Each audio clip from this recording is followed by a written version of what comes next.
मुझे पता चला कि मेरे गॉल ब्लैडर में स्टोन्स थे जो मूव करके सीबीडी में आ गए हैं। 11 दिनों के बाद मैंने फिर से अपना स्कैन करवाया, तो स्कैन कराने के बाद मेरी जो सीबीडी है उसमें कोई भी स्टोन नहीं था। ये हमारे लिए एक चमत्कार की तरह ही था। मेरा नाम रीता है, मैं बठिंडा पंजाब से हूँ।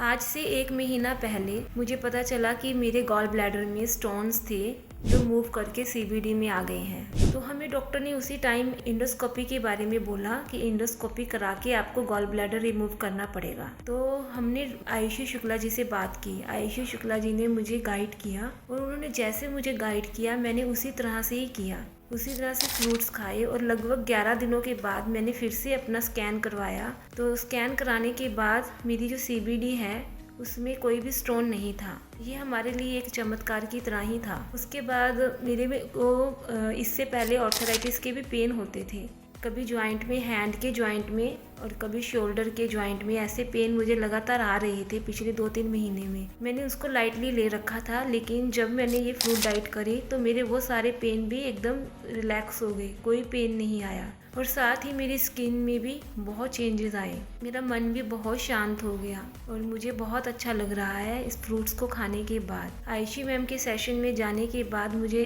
पता चला कि हमें अपनी भूख के अकॉर्डिंग खाना चाहिए। ये नहीं है कि खाना बन रहा है या सभी खा रहे हैं हमें तभी खाना है, नहीं। अगर हमें भूख लगी है तो अपनी भूख के, हंगर के अकॉर्डिंग खाना है। असली भूख और नकली भूख का पता चला। और इस सबके लिए मैंने गौरव सर के सेशन भी यूट्यूब पे सुने, उनके सेशन, नेहा मैम के, ये जितने भी मेंटर्स के सेशन हैं सब मैं सुनती रहती हूँ और इन सेशन से मेरा सही मार्गदर्शन भी हुआ। तो मैं पूरे दिल से पूरी यूनिवर्स का शुक्रिया अदा करती हूँ जिसकी वजह से मैं EFH से मिली, गौरव सर से सेशन अटेंड कर पाई, आयुषी मैम से मेरी बात हो पाई। शुक्रिया सभी का, बहुत बहुत शुक्रिया।